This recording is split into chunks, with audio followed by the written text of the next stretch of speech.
Yes, Mars! Happy Monday morning po sa inyong lahat! Hello pa rin po sa ating mga panggan. Nako, eto na. I'm so excited. Alam mo ba, Mare? Bakit? Nako, eto talaga. Nako, meron tayong isi-share dahil meron tayong mga nasubukang food supplement na pinagkakatiwalaan talaga natin na pwede natin ibahagi kung ano nga ba ang naging epekto nito sa ating kalusugan. Anong food supplement yan, Mare? Itong MX3 capsules. Ano bang meron dyan? Well, bukod sa ito ay low in sodium, fat free at cholesterol free. Nagtataglay ito ng alpha, beta, gamma nutrients na may antioxidants at anti-inflammatory properties. Ay, nakakaloka, Mare. Ito yung MX3 product na may dumaan sa state-of-the-art ISO-certified na planta at masusing pinag-aralan ng mga highly trained pharmacists at microbiologists. Kaya nga naman, Mare, hindi ka taka-taka na umani ito ng iba't ibang awards mula sa iba't ibang parte ng mundo dahil ito yung proudly Philippine-made. Kaya naman, Mare, kung merong katanungan ng ating mga pangga, bisitahin lamang ang website ng mx3ph.com o di naman kayo tumawag sa kanilang hotline sa 0918-8888-693. Hi, Pangga! Ako po si Kapitana Sisa. At ako naman yung Tita Cora. Gumagaral ka tayo. Ulit, take two. 3, 2, 1, go. Hi, Pangga! Ako po si Kapitana Sisa. At ako naman yung Tita Cora. At inanyayahan namin kayong makinig At manood tuwing Lunes ng Baklita sa podcast sa Spotify. at sa iba-iba pang platforms ng Energy FM. Baklita sa Spotify! Powered by Bingo Plus! Bingo sa saya, plus sa panalo! O ano, okay ka na? Lika na. Naka-record pa ba? Mukha yata. Lika na, okay na to. Halika na para Sige makabuking na. pa tayo. Go. Anong pipindutin mo? Bakla. Cheers, miss! The Baklita! With Tita Cora and Kapitana Sisa. Same pero iba. We are number 106.7 Energy FM. Pangga, wag mong sabihing radyo. Sabihin mo. Ano sasabihin? Yon! Happy Monday morning po sa inyong lahat. At syempre, marami ang masaya, lalong-lalo na ang buong Quezon City dahil ngayong araw ay walang pasok. Yes, Sa at Mare. buong Quezon City. Oo, kabaliin-tunaan naman yan na nararamdaman ng mga kababayan natin at pangga natin dyan sa May Cavite dahil ilang level ng eskwelahan dyan ang kinansila ang kanilang mga pasok dahil sa smog na nanggagaling sa Taal Volcano. Oo nga, no? Parang kanina umaga yata yun, para pagising ko nga din, sabi ko pa ba dun sa mga kasama ko sa bahay, umuulan ba? Ba't parang ang labo ng paningin? Kaya nga. Di ba ramdam? Lalo pa kami, di ba? Nasa 9th floor. Yes. Talagang kita. Talagang sabi ko, ba't parang ang labo? Ano ba? May muta ba ako sa mata? O talagang, alam mo yun? Ramdam yung smog na yan. Kaya naman, Mare, pinapayuhan ng publiko na mag-wear. Wow! Gusto ko yan mag-wear! Magsuot ng face mask kung kinakailangan. Lalo na kasi, alam mo, Mare, silica dust to eh. Oo. Delikado to sa ating lungs. Oo, diba? Sa ating kalusugan. Kaya mag-iingat po tayo, hindi ba? Yes. But anyways, nako, eto na. Eto na muna ang ating sasambulat para sa araw ng Lunes para sa kaganapan sa Chika sa Arena!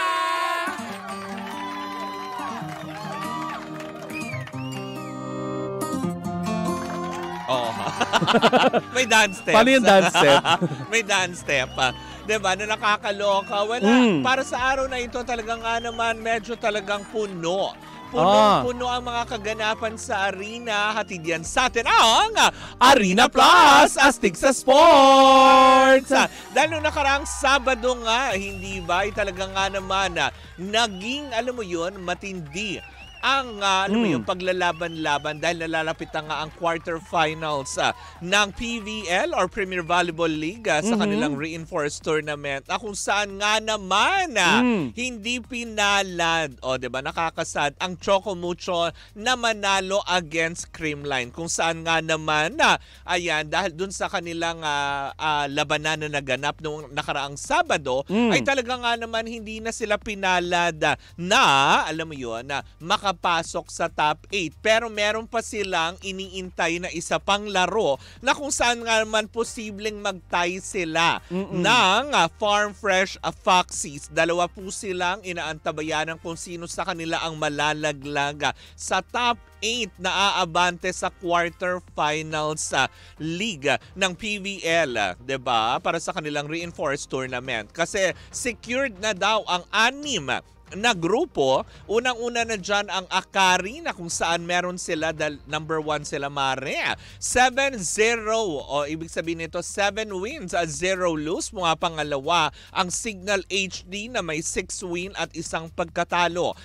Pangatlo, pang-4 at pang-5 na may tie scores na 5 panalo at 2 talo ang Creamline, PLDT at Cherry Tigo. Ang Petrogas naman ay meron silang 4 na panalo at 3 talo. So, binabantayan na lang ngayon, Mare, kung itong Capital One dahil nung nakaraang, kumbaga parang labanan nila ay nanalo ito dahil nga, sabi nga, diba, kumbaga parang sila ngayon ang mga medyo mainit sa ilalim Pero ang mas binabantayan ngayon ang Farm Fresh at ang Choco Mucho dahil kailangan manalo ng Foxy's Farm Fresh. Itong darating na Martes, bukas po yan, dyan sa may Phil Oil Arena, kung saan kailangan nilang manalo against Akari yan. 'Di ba? Kung talagang para ma-secure nila yung number 8 na pwesto na yan. At sa darating naman na August 22 sa Webes, Mare, kailangan din patunayan ng Choco Mucho against PLDT na kailangan maipanalo nila ito para hindi sila tuluyang malaglag sa top 8 na PVL Reinforced Conference na naggaganap para magtuloy-tuloy ang quarterfinals. Sa darating na Sabado kasi, Mare, nakaschedule na ang Game 1 para sa quarterfinals na gaganapin para sa Premier Volleyball League Reinforced Tournament. Yes. Diba? Ako naman, Mare, meron naman akong ibabalita. 4 na klase ito. Dahil sa mundo naman ng basketball sa pagbubukas ng PBA Season 49 kagabi. para sa 2024 to 2025 ay pinarangalan rin ang PBA Season 48 awardee ng liga. In fairness. Oo. Sa football naman, Mare, nakuha ng Makati Football Club ang first gold medal sa boys at U14 at second silver medal sa boys U6, U8, U10 sa Johor Football Cup 2024 sa Johor, Malaysia. Sa obstacle sports naman, Mare, lumipad ang Philippine Obstacle Course Racing Team papuntang Costa Rica para mag-compete sa OCR World Championship sa August 22 at August 22 to 25. Samantala sa Paddle World naman, Mare, sa Palm Beach Open 2024 ng Paddle Pilipinas, nakuha ni nila Joseph Sierra, Javi Martin ang title sa Men's Open. Nag-champion naman sa Women's Open sina Mariana Capadocia Ayan, at Princess Nakila, kung saan nakuha naman ni na JM Leonga at Edward Driza ang first place sa men's intermediate, habang sina Mayumi Toribio at Elmira Ragot sa women's intermediate. Ayan. Ay, congratulations! Kaya, grabe, no? Imagine, Mari, ang mga kababayan natin ay lumilipad na sa ibang bansa upang lang sa ganun ay mag-compete. Correct, hindi ba? Marami ang nai-inspired sa ating sa ating pangga na si Carlos Yulo. Correct, sa nangyari sa kanya. Katulad na lang din nila Ira. Diba? Tsaka ni Nesty. Diba? Yes. Na talagang nga naman na nag-uwi ng karangalan. At ilan pang mga kalahok, diba, ng 2024 Paris Olympics. Dahil, diba, pinangako naman din ng ating mahal na Pangulo na susuportahan nila ang anumang kailangan ng mga atletang Pilipino. Yes. Lalo pa sa mga ganitong larangan na pakikipaglaban para sa larangan ng sports. Yes. Hindi ba? Napakaganda na nakikita natin yung mga kabataan, Mari, ay nahihilig ngayon sa sports. Oo naman. Kesa sa mga ibang bagay na nakakasira sa kanilang kinabukasan. Correctamente, hindi ba? Dahil nga sa patuloy na namamayagpag naman ang ating mga kababayan, hindi ba, sa iba't ibang parte ng mundo. Nako, eto na! Namamayagpag na rin ang ating Arena Plus dahil tinanghal ito bilang Best Sports Book Operator for 2022 ng Sigma Asia Awards. Kaastig natin dito ang mga Pinoy basketball sensation sa mundo ng PBA. Nakabubukas lang kagabi na sina Scottie Thompson at ang ating Pinoy Pride na umaariba sa mundo ng NBA na malapit na rin nating mapanood ang phenomenal film basketball star na si Jordan Clarkson at ang ating newest endorser ng Arena Plus na si Austin Taylor Reeves. Kaya naman Pangga, i-download na ang Arena Plus sa inyong App Store at Play Store and you can also watch it on arenaplus.ph dahil sa Arena Plus, astig sa sports. Gaming is for 21 years old and above only. Keep it up and keep it fun. Game responsibly. Correct, hindi ba? At syempre ang ating chika sa Arena ay hatid sa atin ang Arena Plus, astig sa sports! Diba? Ang daming kaganapan sa Arena na nakakaloka. Yes. Feeling ko naman may chika ka sa akin. Oo, meron talaga ng bongga. Anong chismis na naman yan, Mare? Eto, may kinalaman pa rin. Kasi nabalita mo nito ko sa PBA. Alam mo ba, ang dagdag chika ko dyan. Ano? Ay, alam mo ba yun? Buong linggo pala, halos araw-araw na mapapanood ang PBA mula Martes hanggang Linggo. Kung ngayon araw ng Lunes, ay, eto lang yung pahinga nila sa paglalaban-labanan. Oh, in fairness. Oo. Na nakakaloka. Yan ang bago ngayong kumbaga ruling ng PBA ngayon, ng bongga. Diba? Araw-araw may game na para mahumaling yung tao. At hindi sila, alam mo yun, langaw-langawin ulit. At syempre, Mari, kung araw-araw, di ba, ang balitaan tungkol sa PBA, araw-araw yan aabangan sa, sa chika sa Arena Plus. Oo, diba? Ng bongga. Pero eto na ang chika. Nakakaloka. Aba, may pinag-uusapan ngayon. Diba hanggang ngayon ay hinahanap pa din? Hindi naman hinahanap pa. Pero parang alam mo ba talaga hinahanap o hindi? Hindi naman sa hinahanap, pero marami lang nagtataka na bakit hanggang ngayon ay hindi pa rin natatanaw o nagpaparamdam itong si Sian Lim. Diba? Matapos nga, diba, na di umano na magkaroon ng problema yung kanyang mga pelikula. Mga pelikulang kanyang, alam mo yung kinabilangan. Pero bago siya ma-out of sight, Mare, out of sight, tama ba? Bago ma-out of sight ang mga ang mga Pilipino. Ang nangyari pala diyan, Mare, may mga balibalita na si Sian Lim daw di umano ay hindi na imbitahan sa GMA Gala. Kaya naman, pinili nito na magbakasyon na lang para hindi magmukhang hindi inimbita. Prior to that naman talaga, Mare, alam naman natin, 'di ba? Dahil yung back-to-back pelikula na kanyang ginawa, 'di ba? Ay talagang medyo hindi naman talaga, 'di ba? Hindi masyadong kumita, ganun ba? Nasaksihan naman natin 'yon, Mare. Yung huli niyang pelikula, 'di ba? Nagulat pa tayo wala sa sinihan, 'di ba? Na nakakasad lang naman. Siguro ito yung mga aspeto na kailangan niya magpahinga. Pero alam mo 'yon, prior to the pahinga na 'yon, tama ka doon, Mare. Parang sinasabi ng ilan ngayon, medyo may malalang tampo ngayon daw. Etong si Sian Lim dahil nga hindi nga siya naimbitahan. Ni imbitasyon wala pala siyang nakuha daw, ha. Yun. Kaya parang medyo nagdadamdam nga daw. At sabi sa mga chismoso-chismosang kapitbahay natin, baka posible nga daw na pagbalik nito sa Pilipinas ay makipag-meeting daw ito sa Kapamilya Network. Diba? So, ibig sabihin, Mare, nagbabadya kaya na lumipat na lang si Sian Lim? Alam mo, kung ako naman din sa kanya, wag na siya magbadya ng ganyan. Alam mo kung bakit? Bakit? Kasi diba, napapanood na rin naman sila sa GMA7. Diba? Oo nga. May mga ganyan. Lumipat man siya, doon pa rin siya lalabas. Doon pa din siya babagsak, diba? Na parang tipong, alam mo yun, kung talagang totoo man ang chismis na medyo nakakatampo talaga yun, yung hindi ka imbitahin, diba? Lalo pat star ka din naman nila. Diba, ganyan din nangyari kay Nadine Samonte. Grabe, ang daming issue ng star nila, GMA pero Gala. wala sa listahan. Di ba yung mga ganong aspeto? Huwag ka na magdamdam siyan. Quits, ganon. At least hindi ka naharas.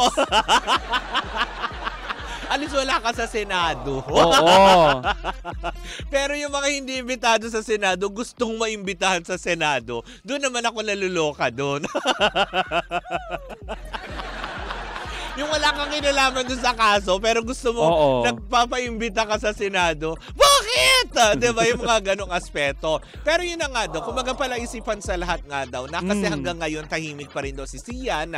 Di ba? Buhat na nga, di ba nagputukan yung mga balita niya na nag-flop nga kanyang mga pelikula di umano. Di ba? Never natin siya naringgan na kahit na anong statement. Yes. Bigla na lang siyang, ay, may bakasyon, di ba? Halika na, kunin na ang maleta, lipad tayo. Isama natin ang kumantong. Ibalik natin sa bansa niya. At doon siya, kumantong. Diba? Doon natin iwas-iwas ang kumantong na yan, diba? Pero yun na nga, diba? Para na pag-iisip yung iba na posible nga daw ba na sa pagbabalik nito, bumalik siya ng Kapamilya Network, diba? Dahil nga, syempre, doon naman siya galing pero syempre, mga ganitong usapin, hindi di maiiwasan. nagkaroon sila ng programa ni, Mali mo naman, Kim Chiu. Comeback, diba? Comeback project. Dahil mga artista naman sila. 'Di ba? Pero sinasabi nga ng ilan na 'di ba, nang hindi mapigil ang mga matatabil na dila. Na parang sabi nga nila kasi naman nandoon ka na dating. Kaya 'di ba? Umalis-alis ka. Tapos ngayon babalik. Yung mga ganong aspeto, wag na kayong pala desisyon. Hayaan nyo kung gusto nilang bumalik, 'di ba? Correct. Nakakaloka. Kakanta na naman si Regine Velasquez ng Babalik ka muli. Taas, 'di ba? Pero yun na nga, hindi paano ba? kapag nagkaroon ng proyekto si Kim Chiu at si Sian Lim? Ano kayong title? Baby Come Back. Ganon. O kaya, kumantong in the Chinese New Year. Di ba? Pwedeng kasi ghost month. Kung sakaling pag bumalik. Oo, diba? kasi multo-multo yung Di ba? Horror yung kumantong. Killer Bride, ganon. Killer kumantong. The baby kumantong, gano'n. Nakakaloka. Hindi, pero hanggang sa ngayon, diba, tikom pa rin ang bibig ng aktor na si Sian Lim. Anong pagkakatikom? Tumikom. Hindi pa rin siya nagbibigay ng statement, diba? So, hindi pa rin alam ng mga tao kung siya ba ay nandito na sa Pilipinas o din makaya, alam mo yun, nasa isang isla lang na gusto niya mag-unwind. Yung isang Boracay. Hindi, masyado maraming tao doon. Saan kaya? Sa Romblon. Gano'n. Ano ba yung mga island na walang masyadong tao? Romblon. Island. Yun yung may bago daw doon na parang island na parang white sand din sa Romblon na wala masyadong tao. Baka nandoon siya. May mga doon, may diba? mga... Kasi sa Siargao naman ngayon parang medyo crowded na Oo. Tinatao na dahil sa mga AFAM, ganyan. Correct. Daming booking. Daming nearby. Kapag-iisip tuloy ako ngayong sabi nung nag-message sa akin, Tita Cora, madaming nearby dyan sa may Siargao, sabi ni Mark Arceo. Diba? Kaya nga gusto ko nga pumunta Diba? Ano ba namang makatikim ng delicacies? Ng Siargao, anong mga local delicacies nila? Bakit? Ako gusto ko talaga matikman, Mare. Never pa kasi ako nakakatingin. Yung tamilok. Yung worm from the yung from sa puno? The Bakawan. Tamilok ba yun? Yes. I don't know if it's tamilok or tamilok. Ay, parang yung mga gano'n, yung gummy bears, like gano'n. No. Hindi kasi ako, di ba, hindi naman ako mahilig. Ikaw ang mahilig sa gummy bears. Oo. Di ba? Tapos yun, mga ganong aspeto. Pero ako, gusto ko kasing tikman doon. Alin? Yung yung mga lokal na pagkain.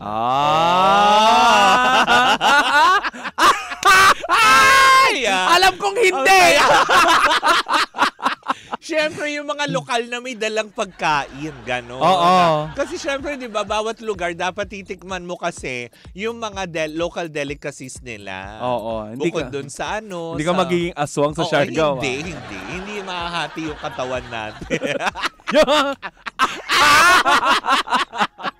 Yung kalahati. Yung kalahati nakalubog. Pero hindi mo nahati, nawala. Kalahati na lang yung katawan. Ano ginagawa ni Kapitana Sisa sa swimming pool? Bakit nakalubog yung kalahati? Tapos para siyang sinasaniban. Oo, di ba? Bakit nakayuko, di ba? Nagpa-practice maging gymnast. Olympic swimmer. May flexibility, flexibility test sa bangka. Tama. Yung durability ng bangka. Oo. Nako hinihikayat natin ang ating mga pangga na kapag si Kapitana Sisa nagpunta dyan sa Siargao, ilagay nyo yung mga bangka nyo sa laot. Huwag nyong ipapark. Kasi that's the happiest place to be. Yes. Mamarkahan natin yan isa-isa. Siyempre, bibilangin mo isa-isa. 1, 2, 3. Sa bangka 1, si Johnson. Bangka 2, si Mr. Edward. Diba? Bangka 3, si Clarkson. Puro apam. Diba? Yung mga ganong aspeto. Pero yun na nga, diba? Kung ano man ang kakahinatnan, diba? Sana nakatulong din yung pagbabakasyon ni Sian at sa kanyang pagbabalik, sana talagang, alam mo yun, maging ready na siya ulit.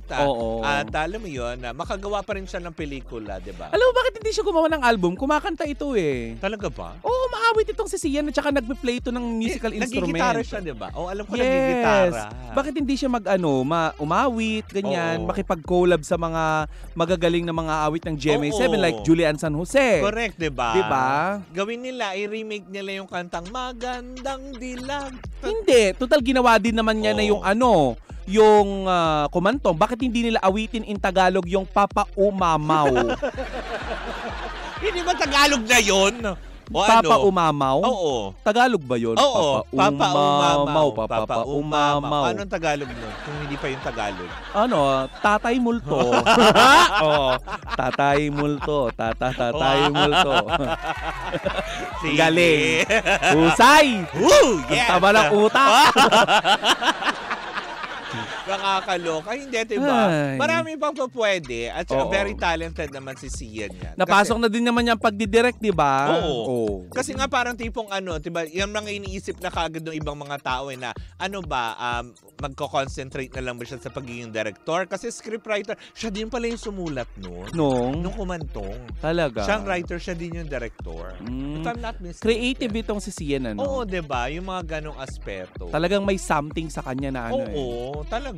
Na parang tipong may something si Sian. Hindi, may talented naman. Diba? Na hindi naman din natin. Kung yung mga ganong klaseng talentadong tao na tipong hindi mawawala ng puwang sa mundo ng show. Ba't ka natawa? Hindi, kasi, diba, after kong sabihin na may something si Sian, talentado siya. Diba? Hindi, totoo naman. Diba, marunong siya maggitara, kumanta, tumambling, mahusay. gano'n. Hindi, mahusay sumayaw ito kasi alam ko sa ABS dati, napapasayaw din nila maski paano ito eh. Hindi, diba? Pwede naman yung mga ganong aspeto. Try din niya na mali mo, diba? Kung sports enthusiast siya, diba?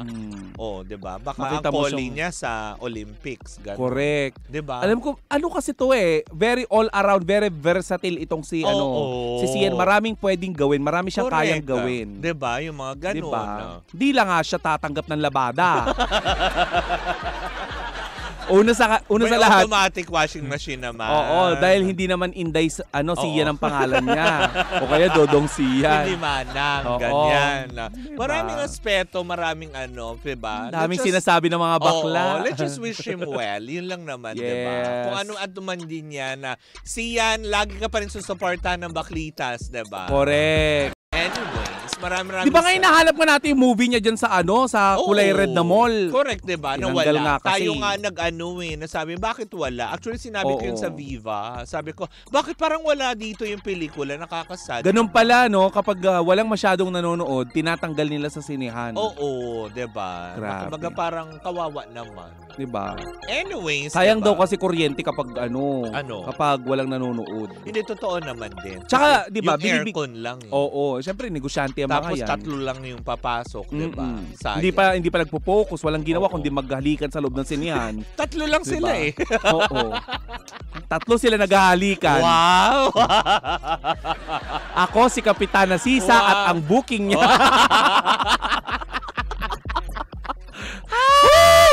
Ay, naku, nakakaloka kung saan ba mapapadpad tong usapin na ito. Yes! Pero yun na nga lang din, di ba? Antabayanan pa rin natin, wala pa rin namang kumpirmasyon patungkol dito sa kung lilipat nga ba o hindi, kung saan nga siya o mananatili siya sa GMA Network.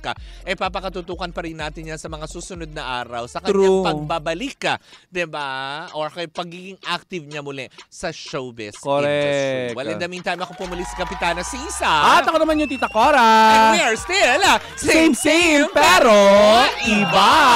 Tuloy-tuloy pa rin po ang ating tugtugan. Siyempre, dito po lamang yan sa number 106.7 Energy FM. Pangga, wag mong sabihing radyo. Sabihin mo!